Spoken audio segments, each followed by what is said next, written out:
To be a successful entrepreneur, you have to be adaptable, sometimes so adaptable that you're completely rewriting the story of your company.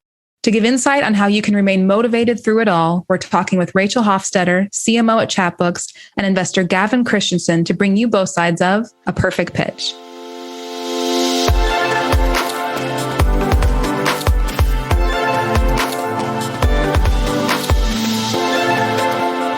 What is Perfect Pitch? It's a podcast from Kickstart that reveals the minds of both investors and entrepreneurs throughout a startup's journey. So whether that's uncovering what everyone's really thinking during a startup pitch or learning how entrepreneurs like you have managed their first major roadblock, Perfect Pitch offers an honest, quick, and tactical guide to help you on your startup journey. I'm your host, Karen Zelnick, and I'm excited to introduce you to Rachel and Gavin. So Rachel, I want to tell our listeners a little bit about you. You're currently the CMO at Chatbooks. Before that, you were the CEO and co-founder of Guesterly, an event service company. You were the editor at O, the Oprah magazine, and the author of a best-selling business book, Cooking Up a Business. I have an entire list of awards here that's so long, I'm not even going to attempt to read it because it would take us all day, but congratulations. And now I'd love to know what else we should know about you. Well, thank you for all that fun intro. And the thing that I love to do when I'm not accepting awards, obviously, is hike. We have amazing hikes here in Utah and also in the surrounding area. But I have a book called The 60 Best Hikes in Utah, and I'm working my way through it. I'm about halfway through the whole list. But that is what I love to do on the weekends, is get out here in Utah and hike. So any recommendations, I love to hear them. Well, Gavin's an adventurer. I know he was just recently taking an adventure. And do you have any recommendations for Rachel, Gavin? Well, she's done a ton of hikes. So I would just say, hey, definitely would recommend Capitol Reef. Was there this last weekend with my family. We didn't do as much hiking as I'm sure Rachel would do, but I did do some one-wheeling, which was great on some trails there. We did a little bit of, the final highlight I would say was the trees. So they have these amazing 200, 300-year-old cottonwood trees that are about 10 times bigger than any cottonwood tree you've ever seen in your life. One of them, it reminded me of childhood memories of the Berenstain Bears book, The Spooky Old Tree, which was a kind of a cool memory for me. And I don't know if you guys know that book. Well, I was a huge Berenstain Bears fan when I was younger. I had every single Berenstain's Bears. That's a tongue twister, by the way. A Berenstain Bears book that was ever printed. So yeah, I remember The Spooky Old Tree. We'll put a picture of it in the show notes. But I could talk about children's books all day, but I do think it's time that we dive into the discussion of why we're here about talking about founder stories and entrepreneurship. So Rachel, you're living the high life in New York. You're the food editor of O, the Oprah magazine. You got a book deal from Penguin to write a book about startups for indie food startups. Living the dream, it seems like. So I would love to know what caused you to shift from this world to starting your own company. I took a crazy leap, said, let me just try to do this. I have no idea how to build a technology company, but that first year was exhilarating, all-encompassing. I actually started a Word doc where every night I would just write down like 2 or 3 things that happened that day because so much happened so quickly. You look back a week earlier and your whole view of the world would have changed in 1 week. And then a week forward, it would all change again. And it would be a whole different way of viewing the world.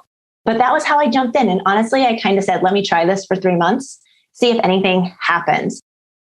And we launched in 6 weeks, and launch day was featured in Glamour. And the next day, Real Simple, and this old school thing called Daily Candy that doesn't exist anymore. I loved Daily Candy. I know. OG. When Daily Candy featured us, I was like, oh my gosh, we're done. Yeah. And there were a lot of really exciting things that happened at the very beginning. They didn't always lead to lots of sales, but they were very exciting and very validating and kind of made me say, okay, well, let's try this for another season, right? I did the first 3 months. Let's try it for 3 more months. Let's try it for 3 more months and just see what we can build.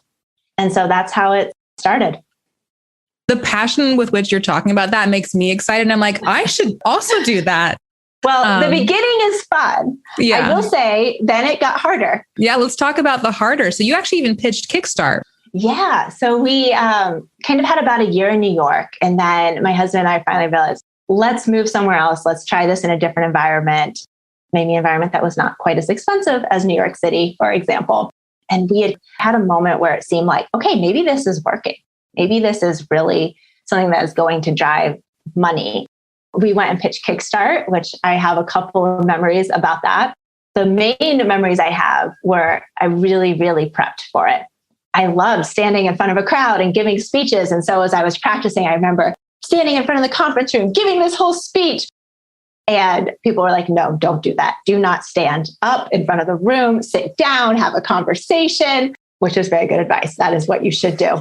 But Gavin, that was the prologue to coming into your office.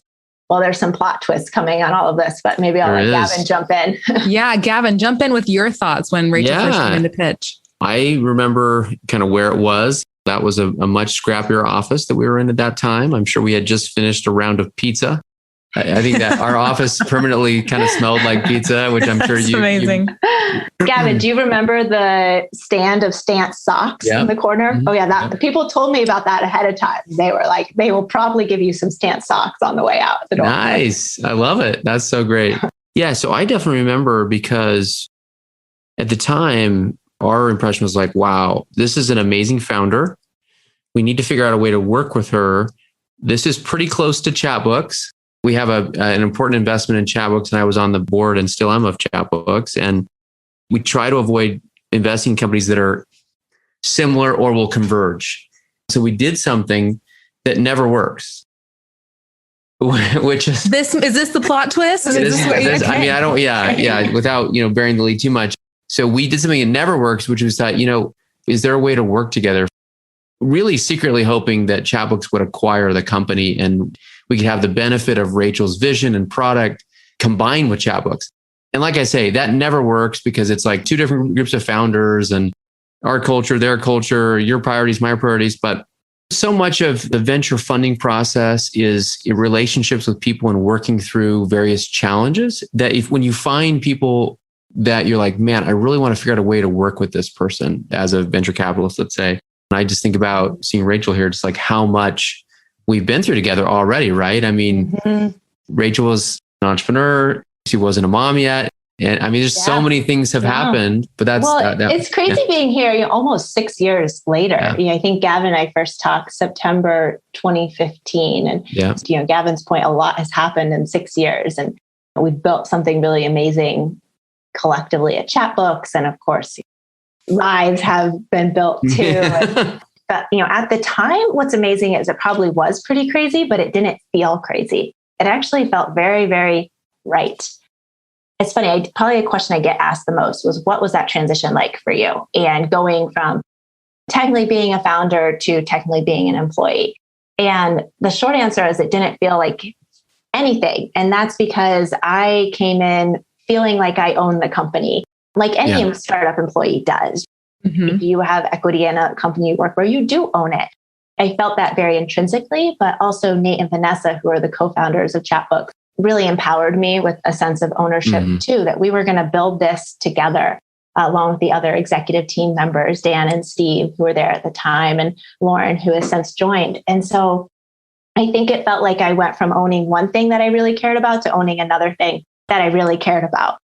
And so I think no matter where you are in your journey as a founder, or as an employee, wherever you are, that sense of ownership is so important, and it makes it a lot more fun too. It is. One of my mantras, Rachel, is the thing that separates founders from other people, other than an appetite for risk and all kinds of things like that. But the main thing is the thing that they're founding, they just care more about that than anyone else does.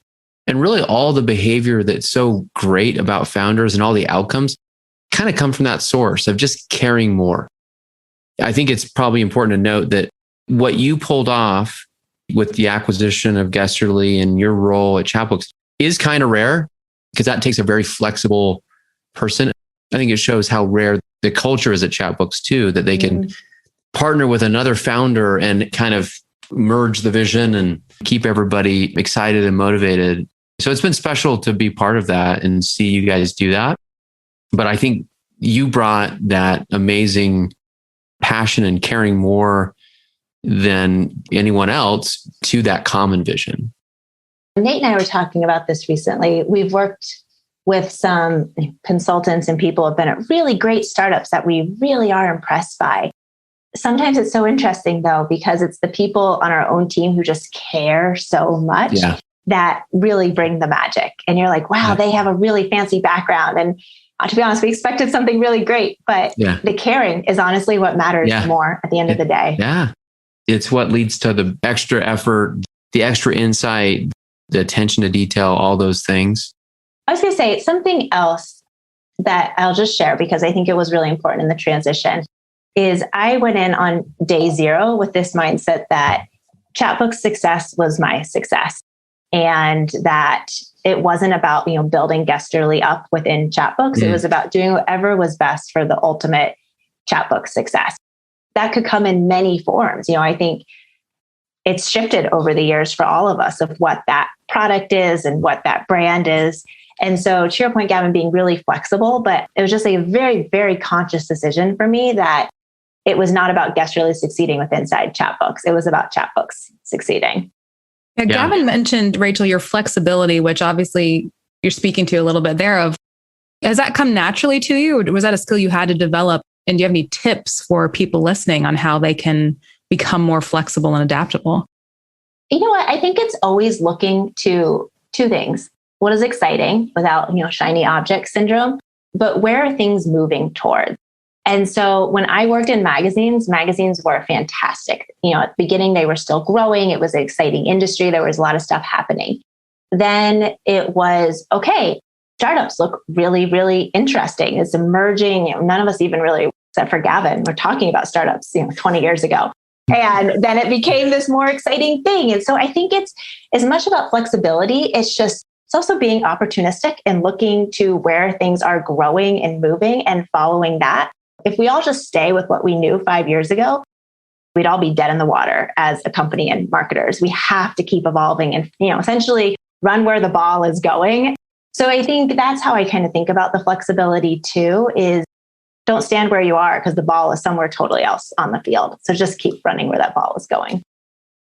Maybe just another tip out there for younger listeners is so much better to have a few relationships where you've really created value for people than just knowing a lot of people. And then they become not just like, yeah, I know them, they're great, to like, that person is incredible. Rachel, she does this sort of naturally. It's really got her embedded in this community incredibly quickly. And too, I think it helps with the times where your passion, your energy around something lags. It helps maintain that momentum when you are really invested in the people around you and the community around you. Not only are you taking ownership in your company, but you're owning the culture that you're creating in the entire community. So I love that point. Thank you so much, Gavin. Bet. Yeah, you bet.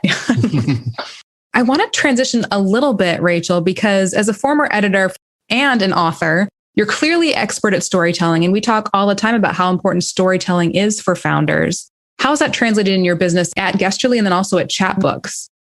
I think we're in what I would call an attention economy right now, even especially in 2021, where the attention we give someone is the most valuable currency, whether that is us talking right here or a listener listening to this podcast or when you're scrolling your phone on TikTok or Instagram or what have you. It's all about fighting for people's attention. But what I've seen really interesting over the last 20 years is how storytelling has evolved. I think it will continue to evolve. And we think of the traditional hero's journey story, which is great for a novel, or even the beautiful long form magazine articles I used to sign out and edit where I would have 2,000 words to tell a beautiful story. There is not a ton of attention for 2,000 word articles. There is still. But I'm super impressed these days by people who are telling stories in really quick, bite-sized formats. As an example, one that's like very top of mind right now in the marketing space is a company called Hill House, named a product the nap dress. That's literally 2 words. It's the name of a product, nap dress. And yet there's a whole story tied up in that. You hear the name, you're like, wow, a dress that you take a nap in. That's a whole life. That's a whole vibe. There's a hero in that story. And you better believe they are taking a glamorous nap at 3 p.m. And so stories can be that small is where I'm going with the nap dress example. But even we did an ad for Chatbooks a couple of years ago, and it starts out with a mom in the bathtub. And she looks like she's having a relaxing bubble bath. And isn't that great? And you're like, wow, that mom is not me. And then she stands up and she's fully clothed. And it turns out her kids are running around and things are crazy. And she slipped and she fell into the bathtub. That is 15 seconds when that happens. And you have a whole story. And then there is more to the video. But hopefully that first 15 seconds kind of hooks you. And so I think that's where I get most excited about storytelling is kind of what story can you wrap up in 15 seconds or less. One more example of this, by the way, is memes. Memes are great because you get a whole story in one teeny little piece, right? It's like, oh, I have all this other context that now makes this funny or interesting or means something. So as a marketer, and even what we're doing at Chatbooks right now, it's constantly trying to wrap up our value props, who we are, what our products are, who we are as a brand, in like as bite-sized as you can get. Like this isn't even bite-sized candy bars anymore. It's the teeny 1/4 of a bite-sized candy bar. But you can get so creative within those constraints. Yep. And then think about how much more that teeny bite leaves you wanting. So the effect of that storytelling. Yeah. That is oh my gosh, I just went on a soapbox about storytelling. But I think it's the bite-sized stories right now that are really exciting. I love this insight around the micro storytelling. In some ways, it's almost like a collective consciousness that we have because of all the layers of digital and social media, where we can tell a story at the tip of the pyramid because of all this deep context that we've gotten because we've overconsumed in so many ways. If you just see a meme, it shouldn't be funny, but because you know all the layers underneath, it is. Yeah, that's right. Yeah, you're like, well, because Gandalf and then in Flintstones and Michael Jackson. Okay. Yeah.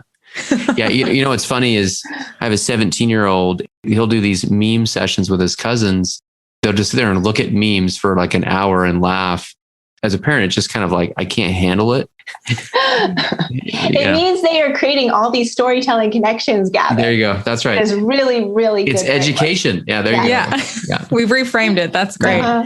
Gavin, how have you seen storytelling evolve for founders, especially as they come to pitch you, or what should they know as they're pitching about how to tell their stories? Some of these same principles apply, which is there's a broader context of startups and technology companies, a tapestry that it's important to be able to define yourself clearly and show how you're different, but also in the context of that broader tapestry. So I think that actually is an important part of storytelling. You know, it can get kind of trite. We're like Uber, but for, like doing kind of that thing is maybe too much. Founders really forget to add interest to the story. There should be a main character. There should be conflict. There should be a plot twist. There should be a villain. How that person, that customer, that employee kind of insert themselves into that hero's journey description is part of how you get someone to do something that's not strictly rational. Give up pay, give up prestige, give up, et cetera, et cetera. So I think maybe thinking about the elements of the story and making sure that you don't just jump to the end. How about this? Not always short form. Okay. Have the elements there. Show that you've thought through who all the players are going to be and what's down the road a little bit.